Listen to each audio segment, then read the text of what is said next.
responses. And Naramata Center was a place where you'd just be having these fantastic conversations about what scripture meant or what life was about.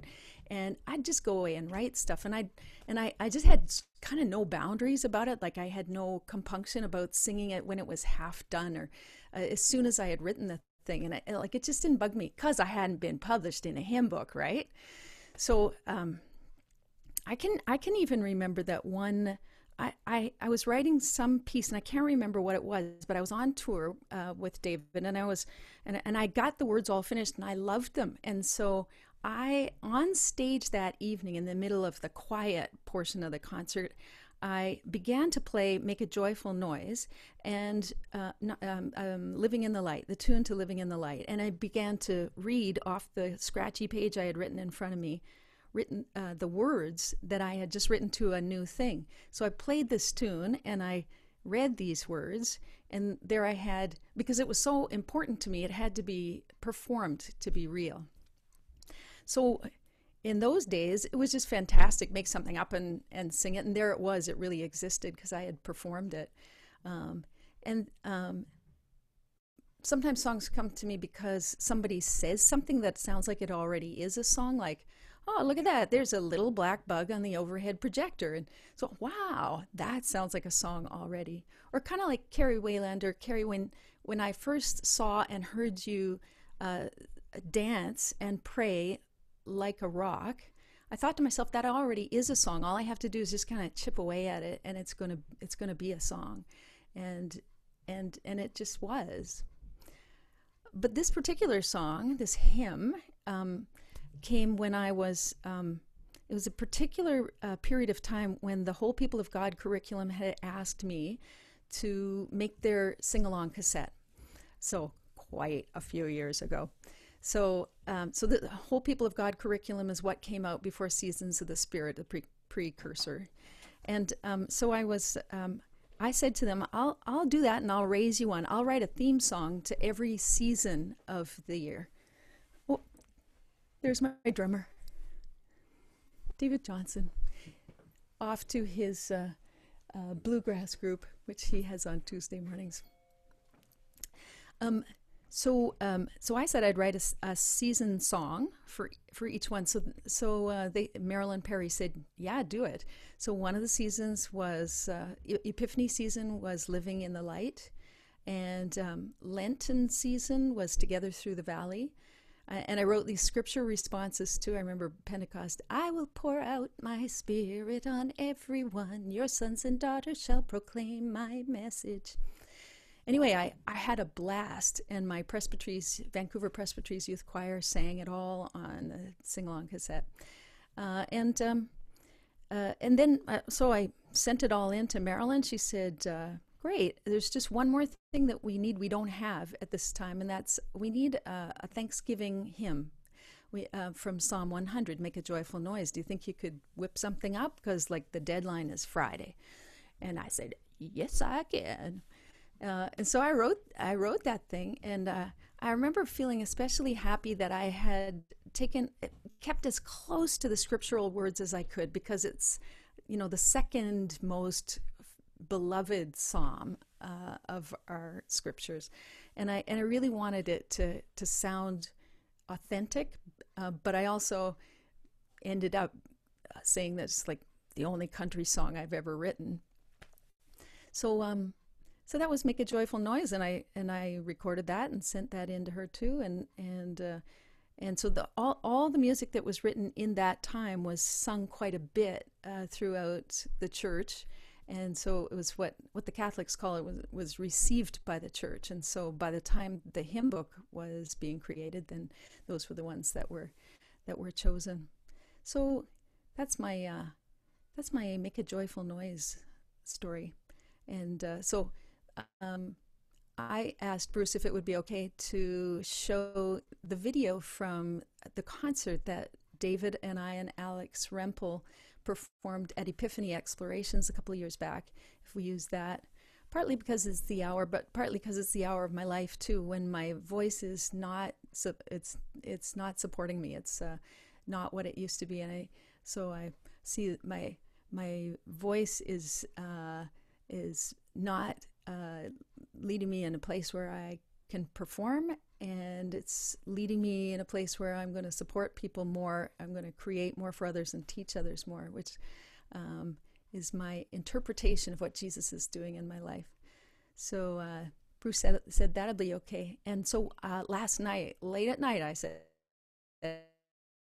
Isaac, our 17-year-old, before you go to bed, would you please put the words underneath this concert? And God bless that boy. He said, does that mean I get to stay up late? Yep. So he's sleeping in, and we have the concert and the words underneath it, which means we can all sing. Beautiful. Thank you, Linnea. I'll bring that video up now.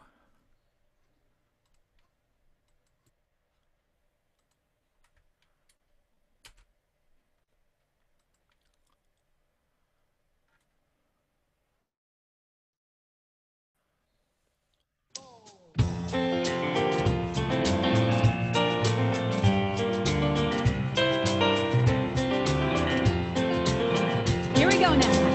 Make a joyful noise on the earth. Worship your God with gladness. Make a joyful noise on the earth.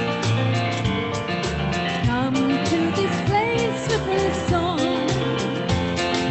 Know that your God has made you. Know it's to God we belong. Come to this place with joyfulness and praise. Worship your God with our song. Make a joyful noise on the earth. Worship your God with gladness.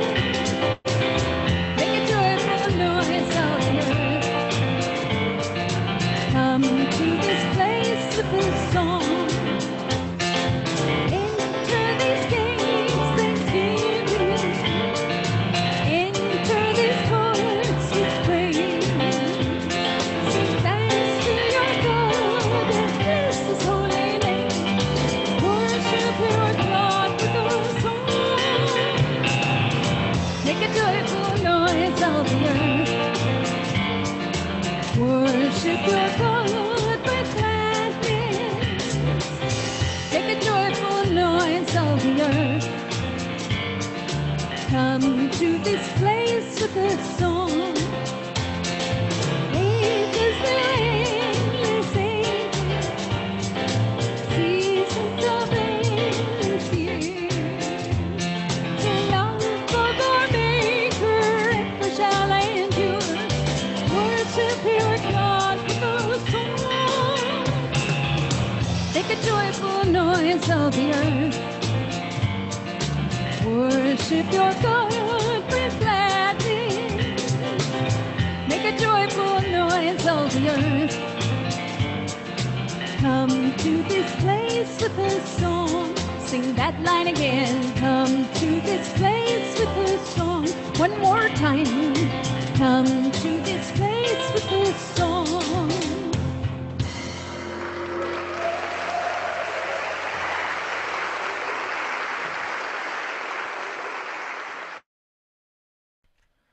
Thank you, Linnea. That was glorious. Oh my gosh, that is so much better than I would have done this morning. I just thought of one more thing that I wanted to say. Like what came after that was we were going to, it was suggested to go in the hymn book. I said, oh yeah, that's so great. And John Ambrose wrote back and he said, we need the melody in the right hand. And I said, no, it's a country song. You can't do that. You can't write and put the melody in the right hand. It'll sound like a church hymn and it shouldn't be done. It can't be done and I won't do it. And so David Kai did it and then showed that it could be done. And that was what got the hymn in the hymn book, and also what showed me it could be done. That's all I had to say.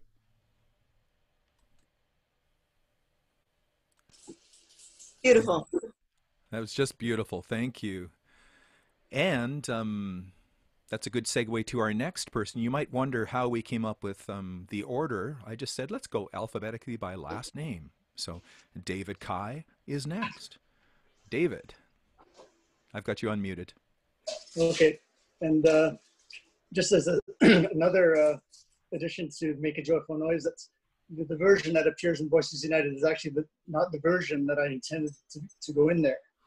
But these are in the days before email, and we were using faxes and who knows what, snail mail. And so the version that I actually wanted in there didn't get there in time. Are you kidding? But, you never told me that. no, I thought I did. Send me the one. It's very similar, just a few small changes. Oh, we'll talk. Yeah. In any case, the song I wanted to speak about today is one I have in More Voices. It's Wherever You May Go, number 216. You have your copies handy too. And the song started out being called Whither You Will Go. And it's, of course, based on the book of Ruth, first chapter. The part where Ruth says to her mother-in-law Naomi, whither thou goest, I will go, and where thou lodgest, I will lodge. Thy people shall be my people, and thy God, my God. Of course, that's the King James Version. They're very familiar words. Now, I didn't realize until yesterday, I was looking this up, there was already made a song in 1954, written by a person named Guy Singer. It's called Whither Thou Goest, also based on this passage, and recorded by people like Les Paul and Mary Ford and Perry Como, Bing Crosby, Mahalia Jackson, and even Leonard Cohen. So who knew? So far, I haven't been issued any, I haven't been sued for my song yet, so that's a good thing. Now, I wrote the song as a request from a member of our congregation at Orleans United Church, and Pat Renault asked me to write this song as a gift for her husband. The 40th anniversary was coming up soon. And so we discussed sort of ideas for the song, and she said that, well, at the wedding, they had this scripture passage read from Ruth, whither thou goest, I will go. And it's very appropriate for them because they were a military couple, and they would be following each other all around the world at different postings. And so in the end, I wrote the song, and I named the tune names Renault after Bob and Pat's last name. So when I worked on the Bible Quest curriculum, I brought the song forward that we were doing a session on the book of Ruth, the story of Ruth and Naomi. And the editor was Allison Huntley. Maybe you may know about it. And she suggested a few changes that would update the song and perhaps make it more accessible to children. So the change was made from whither to wherever, a few other small changes as well. And then I was talking about All People of God being on the cassette. Well, Bible Quest was really groundbreaking in that we used CDs, so the song came out on CD. Now, another small change happened when I had the song sung at Orleans United Church, and the soloist made a little change at the end of the verse.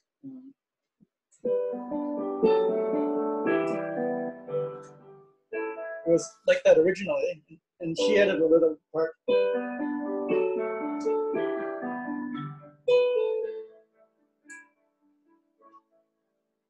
It's a good thing she made that change. I really liked it, so I incorporated that into the song. But it's a good thing I changed it, and I'll explain in a minute. So when More Voices was looking for new hymns to be included, I submitted Whither You Will Go. And of course, Bruce Harding immediately suggested, well, let's change whither to wherever. I was fine with that. Sorry, David. Yes? Oh, that's fine. It needed to be updated. But Bruce also made the observation that the end of my verse was almost exactly the same as the verse of Joy Comes with the Dawn.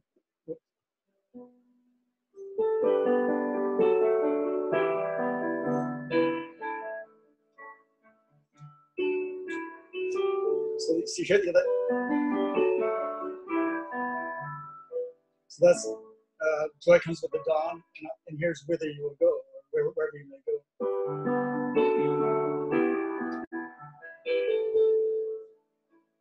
So I'm saved by that one note from another copyright infringement. So thanks again to our soloist. So I'm not the best singer in our family. Our daughter Mariko is a really good singer. So for the song, I want to play the recording. I'll play along with it, and I guess you can sing along with us, but of course you'll be muted. I'll put lyrics up on screen.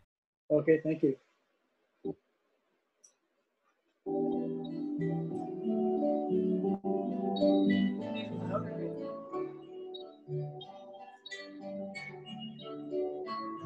Wherever you may go, I will follow.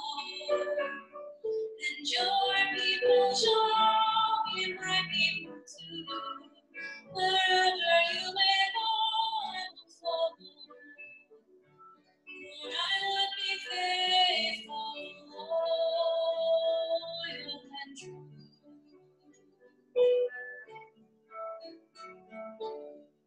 Say the word and I will stay. I will never lie.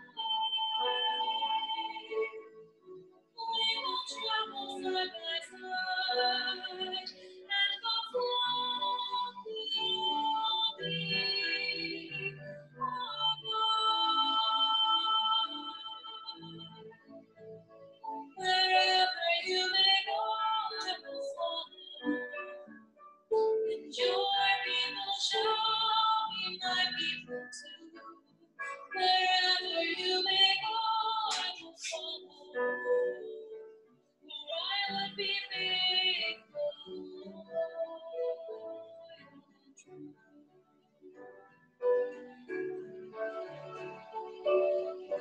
From beginning to the end, I will always be alright. When you need me, I'll be there. You can trust my faith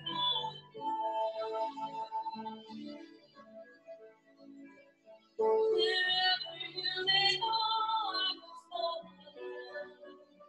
And your people shall be my people too. Wherever you may go, I will follow. For I would be faithful, loyal, and true.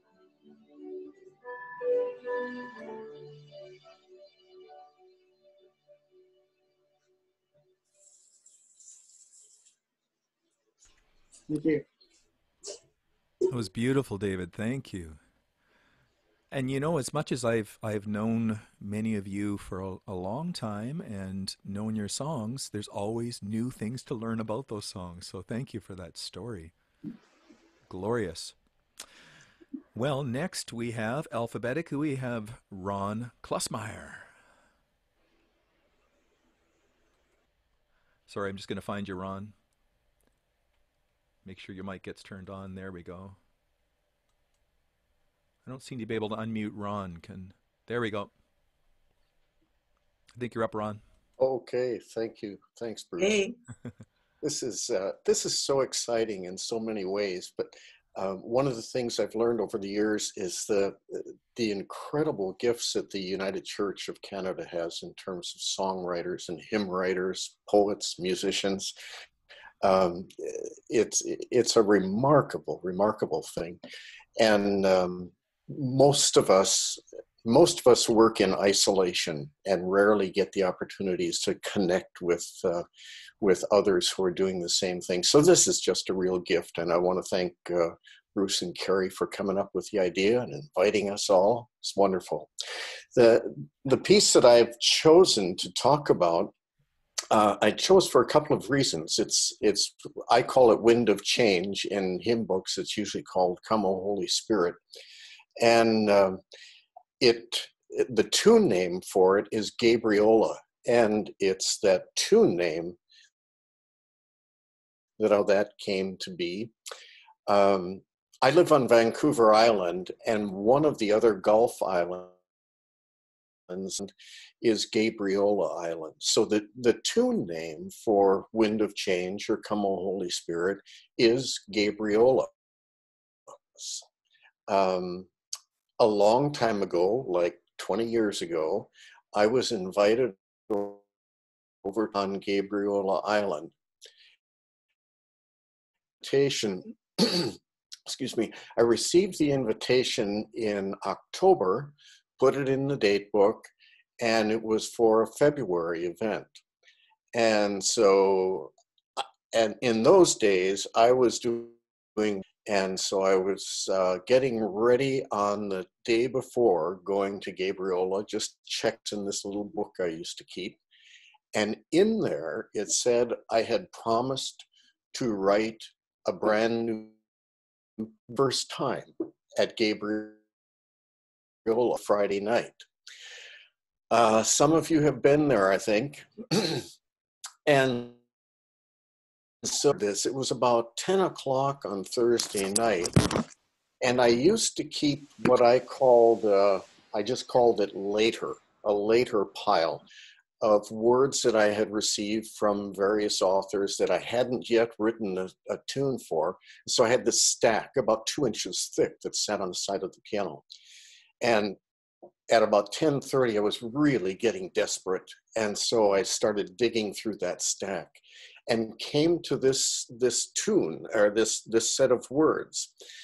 And the words really moved me. And in fact, I remember distinctly thinking, why haven't I done anything with this? And so the tune just came very, very quickly. It was a matter of minutes. And it had to be named Gabriola. We did it for the first time the next night. And what I did in terms of teaching it is I just did the melody very, very slowly and didn't put the kind of rhythm or beat into it until we had established the melody for a couple of verses. Now, another reason for choosing that piece is those words really speak to me. Come, O Holy Spirit, set the church on fire. And for me, there's a timelessness about that. But what's truly interesting is that Fred Kahn, who wrote the words, wrote them 50 years ago this year, like 50 years ago this year. They were eventually copywritten by Galliard Publishing in England in 1972, but he actually wrote them in 1970. Now, had I not named the piece, the tune, Gabriola, I would have named it Hawkins. And that's because when I lived in Mississauga, I was serving a church called Arundel United Church there. And one of my neighbors in Mississauga was a rockabilly singer by the name of Ronnie Hawkins. And on Sunday afternoons, we used to have jam sessions at Ronnie's house. And I would tease him about trying to get him to come to church once in a while. And we had access to a lot of musicians that we could bring in. And so finally, one day Ronnie did come. And he, when I arrived at the church, he was already there. It was very early on a Sunday morning. And he was pacing around the outside. I think it was pretty much staged for my benefit, but he was pacing the perimeter of the church and looking down. And I came up behind him and I said, Ronnie, what are you doing?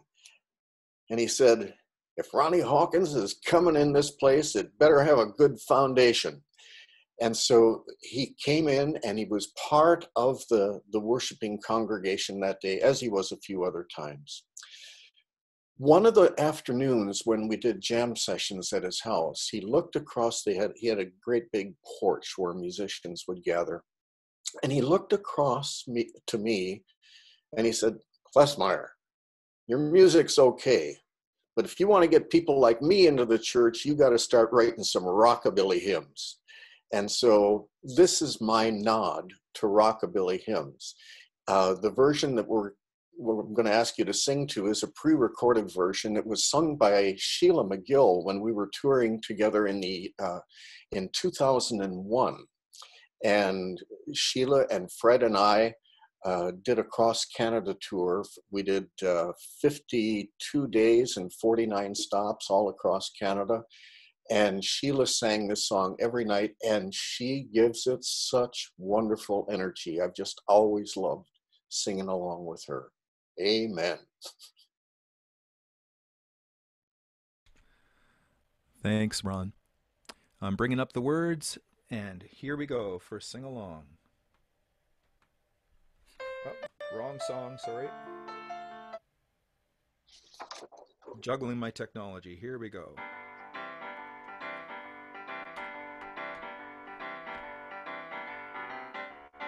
Come, O Holy Spirit, set the church on fire. Strike it as the lightning hits opposing spire. Burn away the structures and consume the sham of our holy systems. Come in Jesus' name.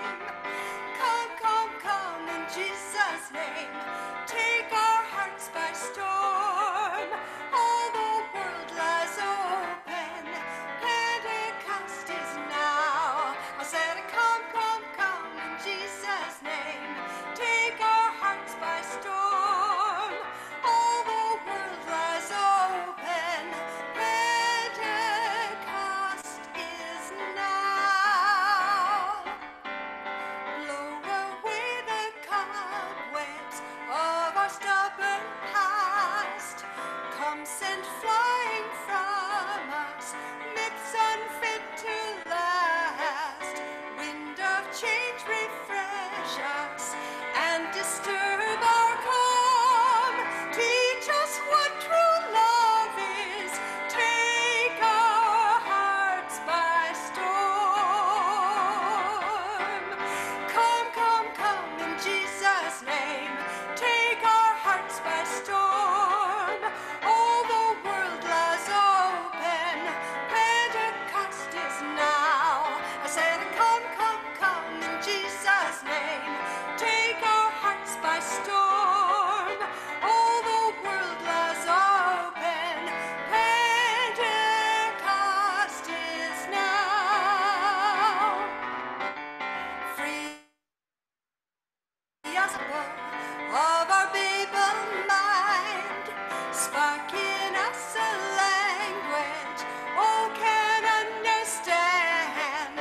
Lighten then our darkness, come and show us how all the world lies open. Pentecost is now. Come, come, come in Jesus' name. Take our hearts by storm. All the world lies open. Pentecost is now. I said, come, come, come in Jesus' name. Take our hearts by storm. All the world lies open. Pentecost is now. Come, come, come in Jesus' name.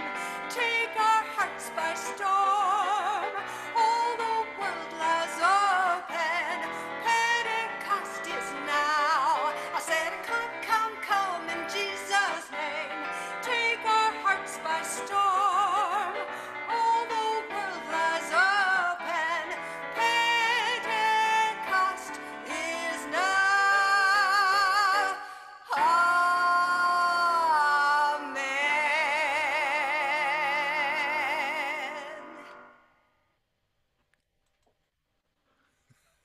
It was beautiful, Ron. Thank you. And thanks to Sheila. Yes, many thanks to Sheila. That's a beautiful recording. Thank you. Just stunning. Wow. And the stories roll on. That was beautiful, Ron. Well, the next person we have alphabetically is Pat Mayberry. I'm just going to make sure you're up and live here, Pat.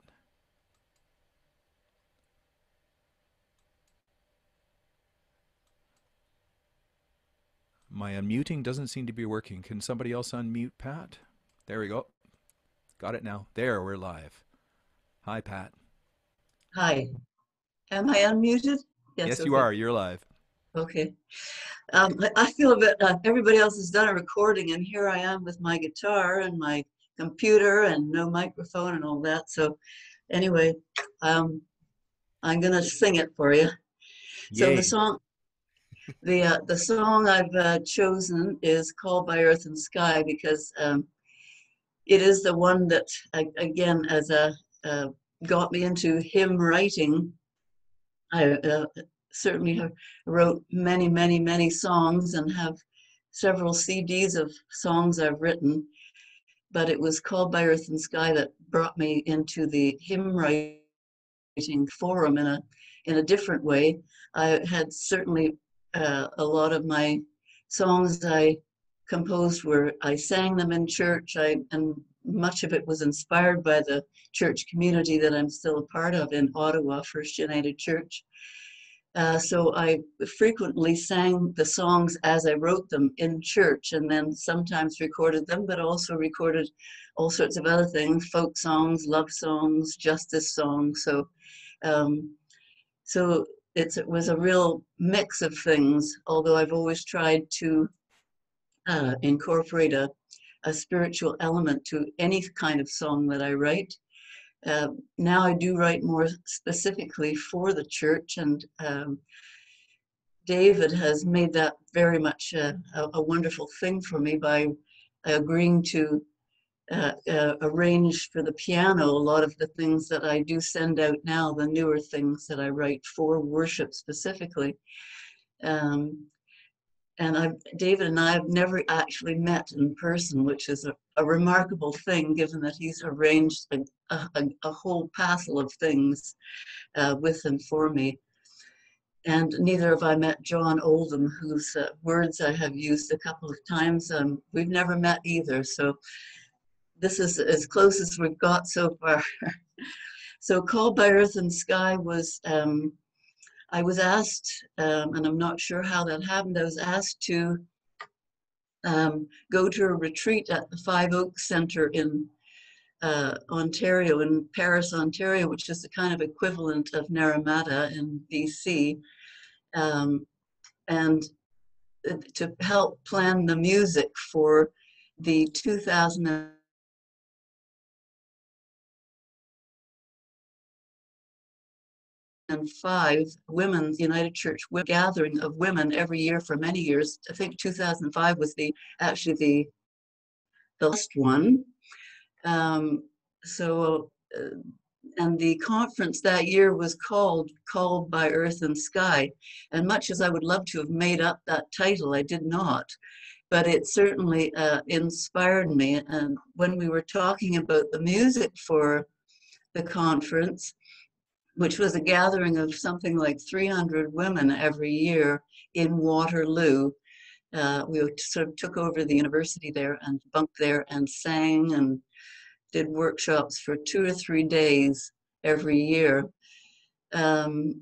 So I said, do you have a theme song for the conference? And they said, well, no, we don't. So that was it. Off I went. And I don't remember much about the whole day that we were there. And there are lots of pictures of us all sort of at the retreat. And most of the time I've got my head down, and because I'm trying to think about the song and words, because once it captured me and the words totally captured me, off I went, and that was it. And like so many times, it was written very quickly, quite a bit of it right there at the retreat, and the rest of it on the way home on the bus, and then sort of finished it up when I got home. And sometimes that's the way it is. The Spirit seems to just descend and provide the words are right there, all ready to be put on the page, as if the song has already been written, as others have said, that it's already there if we're just listening for it. So that's what I like to think is. So that's all I will say, I guess, and I will sing the song and do my best here with my guitar. And I think Bruce has the words there somewhere.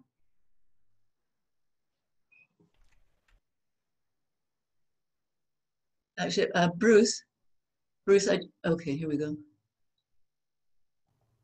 Okay. All right, here we go.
Sorry, I think I missed a verse for us. I messed up a verse. That's Sorry all about right. that. That was beautiful, Pat. And if you hadn't messed it up, I would have messed up the projection. So that was beautiful. Thank you. And thank you for singing it live for us. Yeah. That's a, that's the I'll challenge. reconsider that next time. No, don't. That was glorious. I love your voice.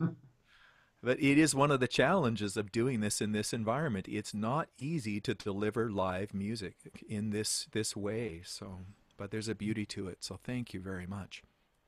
Wonderful. And next we have, and I say this with a little bit of fear and trepidation, we have John Oldham. Here, I'm just trying to unmute again. Linnea tells me there's a change which makes it hard to unmute people at this in the latest update to the program. Maybe While you're somebody doing else that, can do you unmute mind my John. just butting in for Oh, a got it. second? Do Sure. you mind my just butting in for a second, Bruce? Just to just say that I'll be leaving fairly soon because I have a Yeah. wacky group of kids to lead in ukulele lessons online. So when you see me go, I'm just saying goodbye in advance. Okay. Thanks, Linnea. Thanks for your contribution. Beautiful. John, are you there? I've got you live, I think. Am I all here? Yes. Are you? I can't speak to that. Good response. Hello, all you Musikites, Jebusites, Hittites, and Websiteites.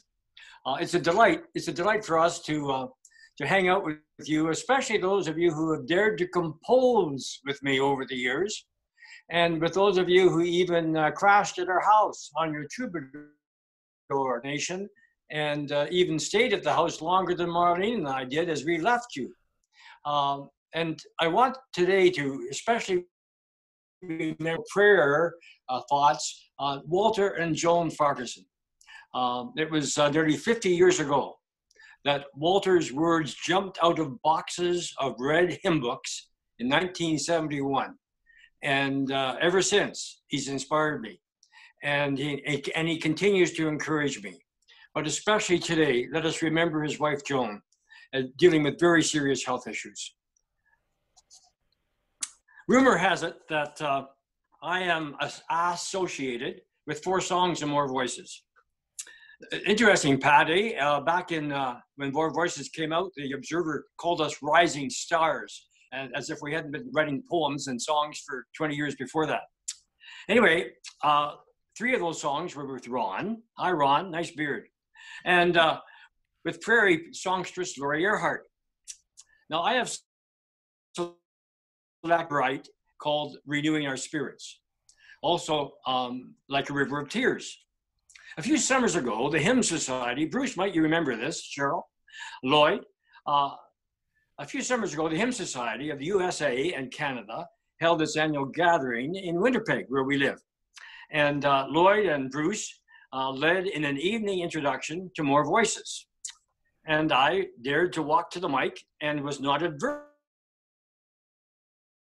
And all joined in singing Ron's choral arrangement with lots of harmonic convergence in a packed and large Mennonite church. A spiritual high and Celtic thin place for me was the descant soprano voices wafting blessing during the last verse.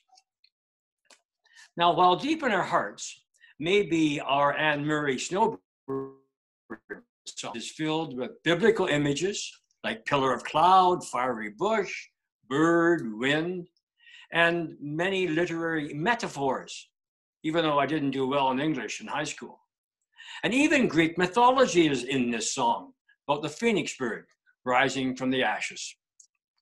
Deep is more of an emotional, spiritual prayer mantra, in my opinion, while renewing is more of a hymn or a song.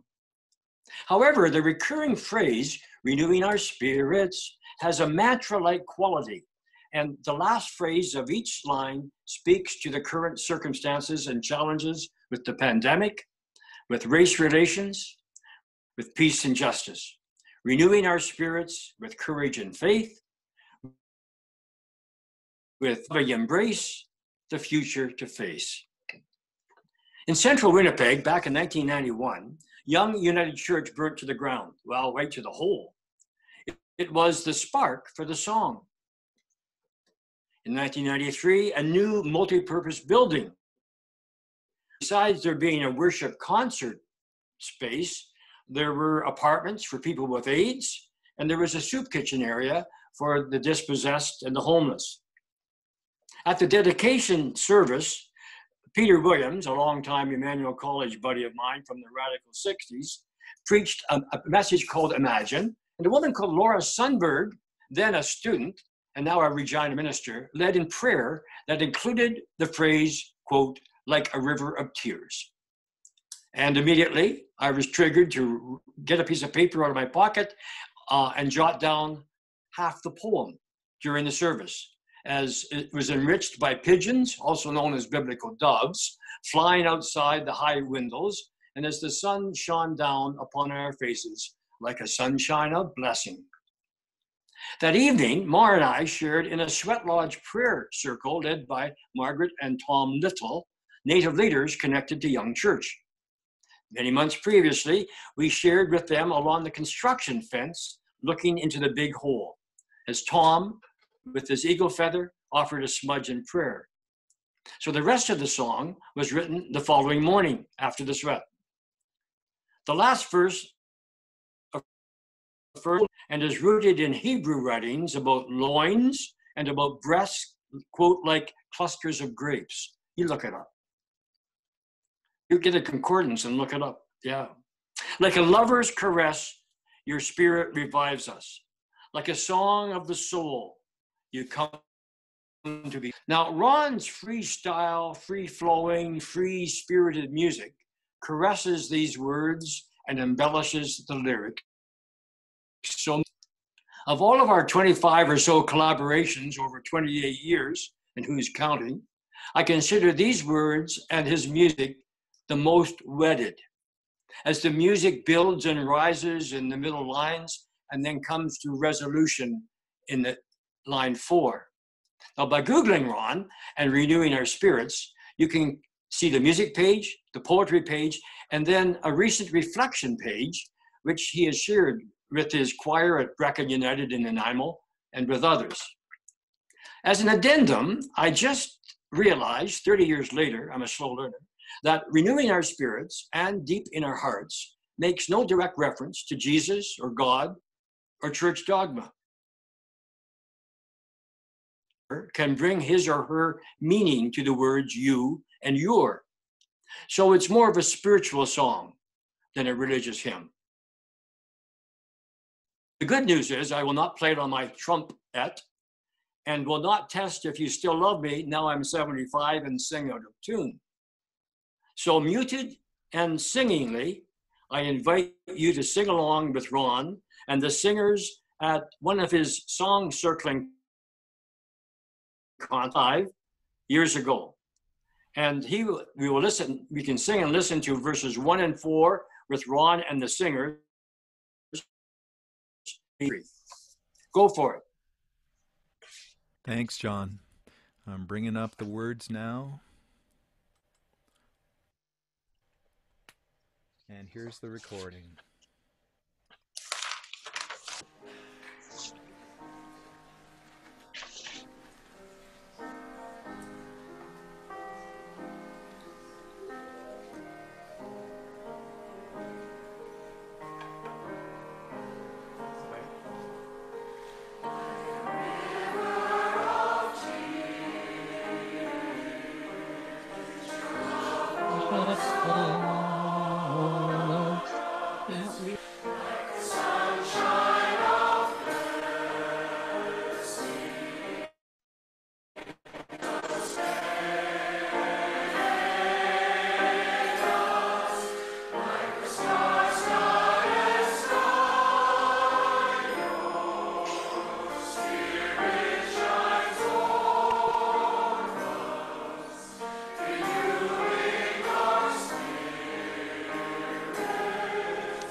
Like a bird in free flight by windows around us, like a wind in us, like a phoenix that's rising from ashes around us, renewing our spirit with vision and grace.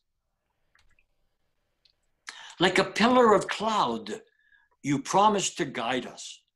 Like a bright fiery bush, you come to speak to us.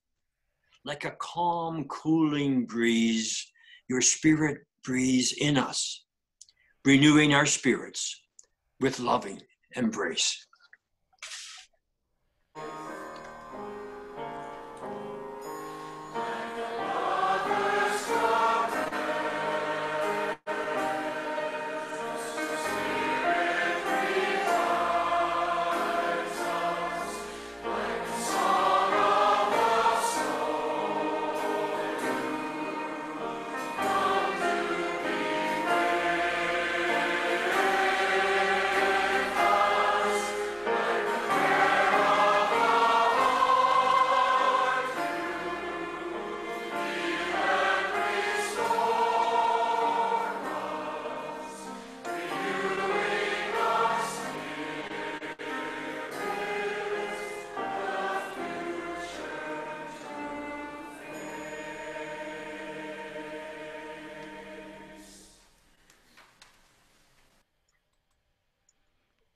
Thanks, John. Ron. I just want to say that if it wasn't for you, all those poems would still be in a box in our closet.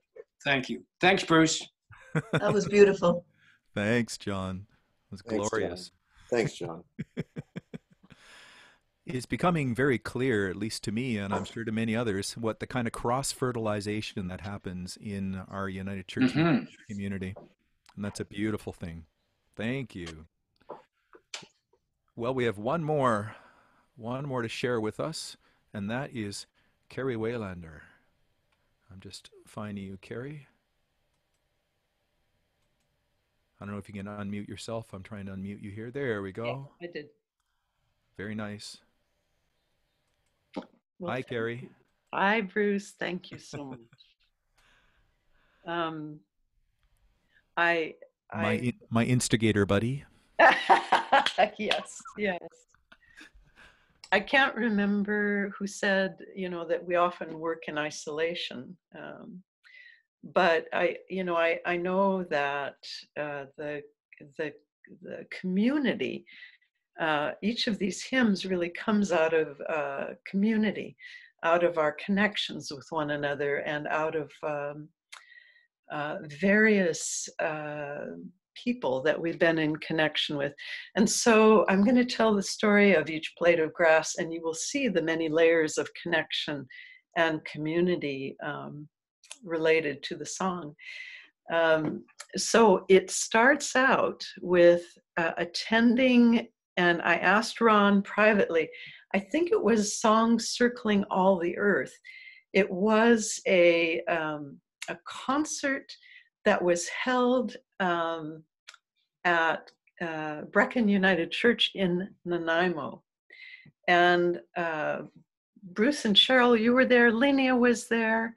Ron, you were there. And I had come to know many of you through Naramata Center. Going to hear my friends, I was so excited. And I had been doing a lot of liturgical writing at this point already. And through the course of the evening, as each of you were doing your hymns, and I was listening and singing and feeling so moved and delighted to hear your songs, I thought, oh, try to write some hymns. I could do that too, I think. And so it was sort of this, you evoked that in me, hearing, you know, all of you tell some of the stories of some of your hymns and singing them. And so then I started doing some writing. And at one point I watched something on TV. It was Bill Moyers, and it was a focus on Amazing Grace. And during that documentary, he had a group of shape note singers sing. I had never heard shape note singers before, and I was just fascinated by the sound. And I'm going to invite you to just go on YouTube and look up shape note singing or sacred harp, because the sound is really quite different, really amazing. So I told a friend of mine who was from, and responded by sending me this book, Southern.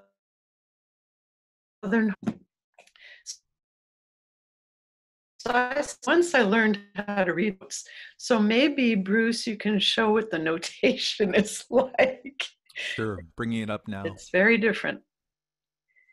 So that's what not the melody is not where you expect it. At any rate, so as I went through the book, I found this tune, Rhode Island, and fell in love with it, just fell in love with it. And I kept playing through it and thinking, I know this is no, it is. Like, it just felt that way to me. And so working on lyrics, you know, wrote something, threw it away. No, it's not that. And then I'd been sitting with the tune, and all of a sudden I remembered a Hasidic saying, each blade of an angel bending over it saying, and I went, each blade of grass, every wing that soars, the waves that sweep across the distant shore. It just came then. Like, it was like this moment where it just, the words just flowed through. And that we shape our theological framework of the world we live in from the hymns that we sing. That when we sing those words, they seep into ourselves in a different way, hearing words. And I knew that one of the things that I wanted was the sense of creation all being equal, the sense that we a place above the earth, the earth that is our home, that we are part of a holy complexity. And that when we start to think of ourselves as apart from this earth, or that somehow we can destroy our earth and have life be good, that's doesn't part of this circle. We're all equally part of it. So you will hear in the lyrics that it's just all of these different pieces, but no part has more importance than the other. And so that was how each blade of grass came to be. Yeah, and Bruce has got something in place so we can sing it together. And thank you. Thank you, Carrie.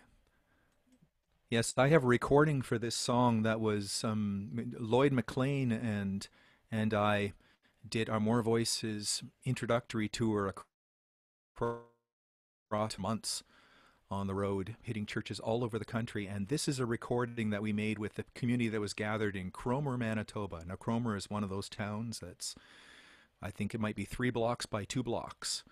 It's a lovely little community and a beautiful, beautiful version of each blade of grass, Circle of God. With Lloyd McLean on the piano.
Thank you, Carrie. Fantastic.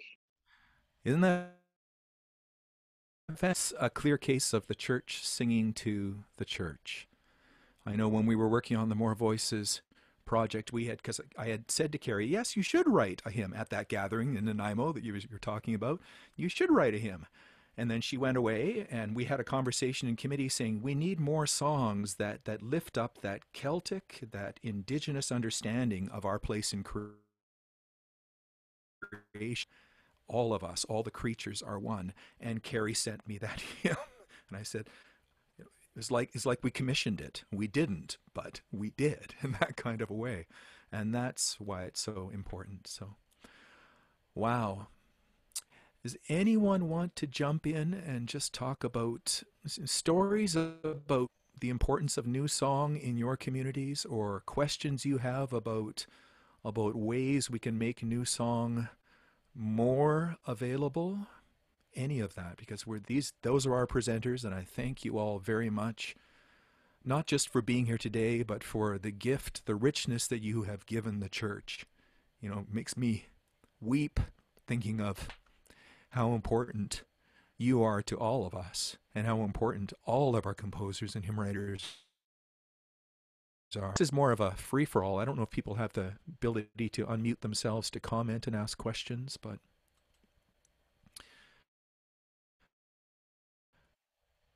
Okay, go. You're open. For me, Bruce, and I thank you and Carrie for crafting this and for your technology to pull it together. It was just about with you folks. And so it's touching my heart, touching my heart. thanks, John. Alan, yes. Yeah, practical question here. It's now been 15 years since More Voices came out. Hymn writing hasn't stopped in 15 years. And there's been much that has come about after that. And it would really, I would really love to see what people have had to offer since. Certainly, I've written, 30. I've written 30 hymns in that period. So other people must have also written a lot. And it seems to me that some idea, like some kind of, especially in the digital age, how can we rapidly access something that's new, that's come and is available? And I was thinking the United Church really needs some kind of central musical repository that we can go to and saying, here's something that new has come along that we might be able to use in a given situation, and so that particular piece isn't lost to time, and can be made use of. Any thought to that? I know there's been thought given to in the 100th anniversary of the United Church of maybe put there is still a very time-intensive kind of thing, and there's always a lag of something actually enters congregational use. That's why I asked, how about something digital? Well, I could speak to that. I don't see Lloyd McLean on here, so I'll speak to it as one of the members of the Sing 2025 project group, the group that is putting together the next collection for the church. And it's not a hymn book, it is a digital platform.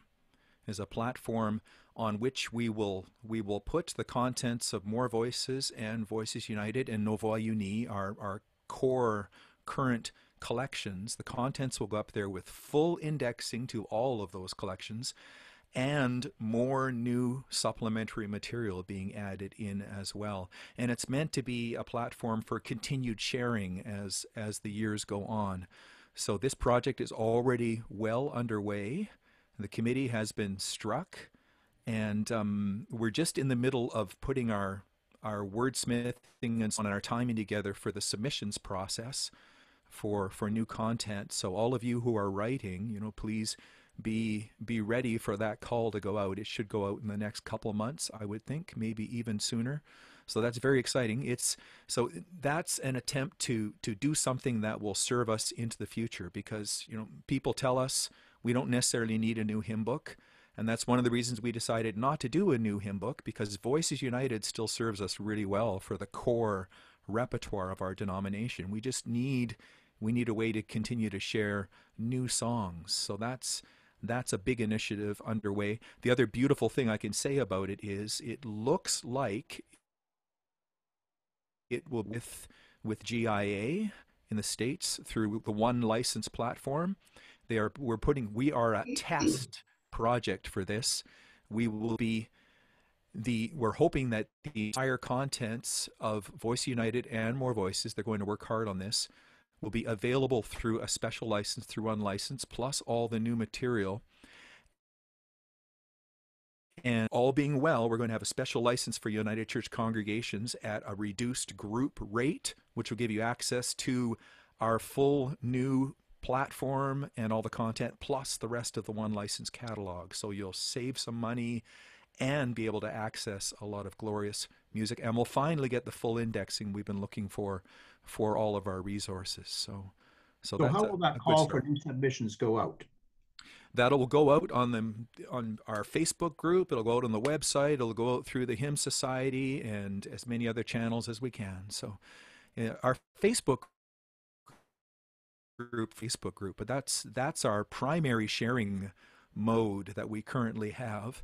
And I know that's many of you will know Pat and David because through their sharing on that platform. And thank you for doing that. And others are encouraged to share the music that they are creating through that platform too.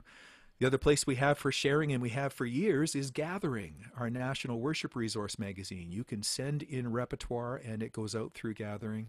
That's a great sharing place as well, with time limited use available through that resource. So we do have a lot of systems and a lot of ways, and more coming, which really excites me too.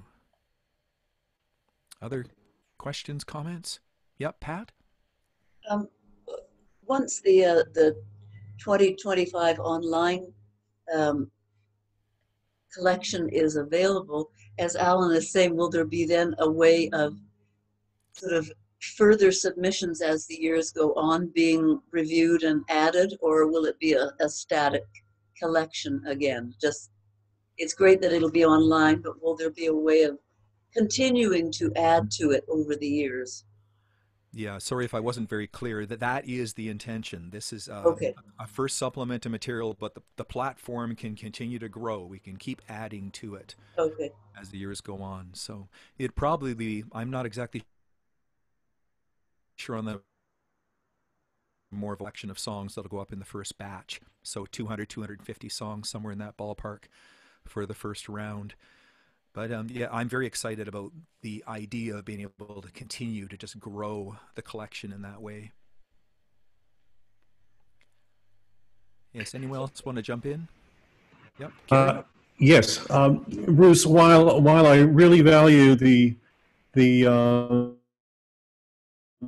that are being written and set to new tunes, I'd also like to make a bit of a special plea for lyricists that are writing from a contemporary viewpoint in terms of theology, and particularly in connection with lectionary relationships that are that could be set to hymn tunes that have historically served the church really well, but to bring a new perspective through tunes that are very familiar to congregations. Our congregations still relate very. Yes, and that's, our hymn writers who are present will all affirm that many of us write to existing hymns. If you read my doctoral dissertation, which most of you will probably fall asleep reading, but that was my conclusion about United Church repertoire is we have kept our tune repertoire alive by right. And if it wasn't for that, many of our older tunes would fall out of use, as the hymn texts themselves don't seem as relevant for today. So yes, indeed, and plus it immediately makes it accessible to put new words in front of people when they sing it to a tune they already know. Absolutely, it's very powerful. Thanks for bringing that up, Gary. And that will continue. Am I on, Bruce? John? Yeah, you're here? on, John. Hi. A couple things. I want to speak to the challenge of new song tunes versus, or as well as, singing to familiar old hymn tunes. And I don't know how it is for other hymn writers, but I started writing originally back in the 70s and 80s, new words for old hymn tunes, like Holy, Holy, Holy, when I couldn't sing about cherubims and rich words and arts anymore.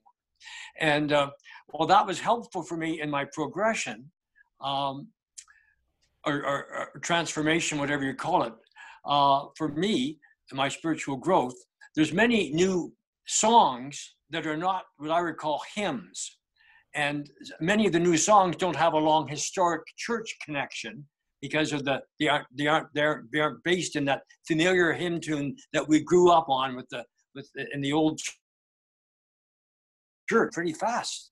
And I think we need to find some creative tension between the old hymn tunes with new words and new words with new, more ballad-like songs that people like many of you have popularized on your tours across Canada over the last decades.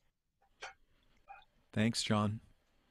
Yes, well, things do come to us as texts that were written for older tunes. Like one of the songs in More Voices, "Great Sorrow Prodigiris," which came to us from Beth out in the prairies, and she had written it to Passion Chorale, one of the grand old Bach chorales. And I said, but this feels like something that could support a newer tune, and sent it to Diana Wilcox in Thunder Bay, one of our fabulous church musicians. And Diana turned it into what felt like a popular song. And it blew me away, that transition. So you can sing it with something traditional, or you can sing it with something that sings the newness of that text in a beautiful way. So it helps for us as hymn writers to write to common meters.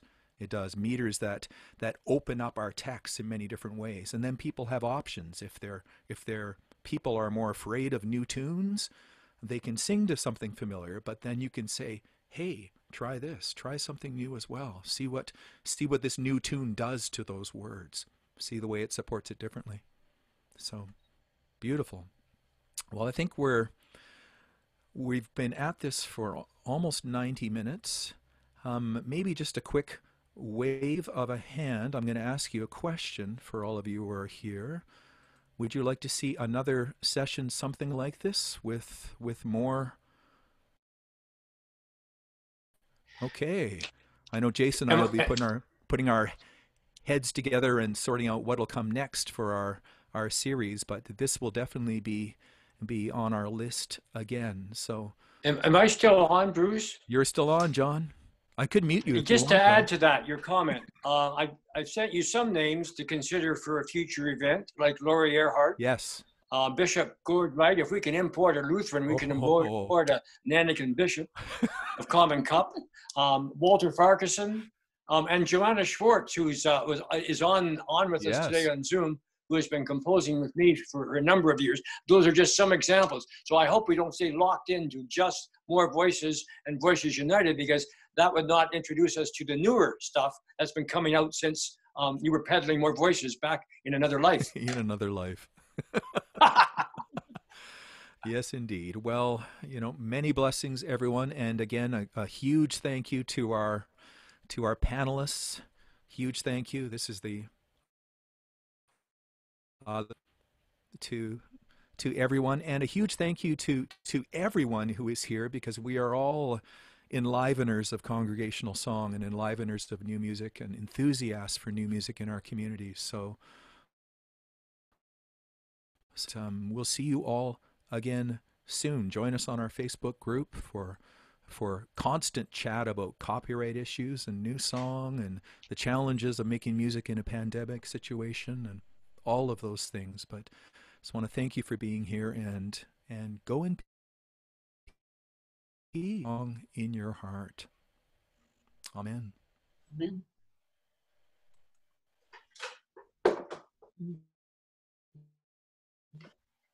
Okay. There you leave.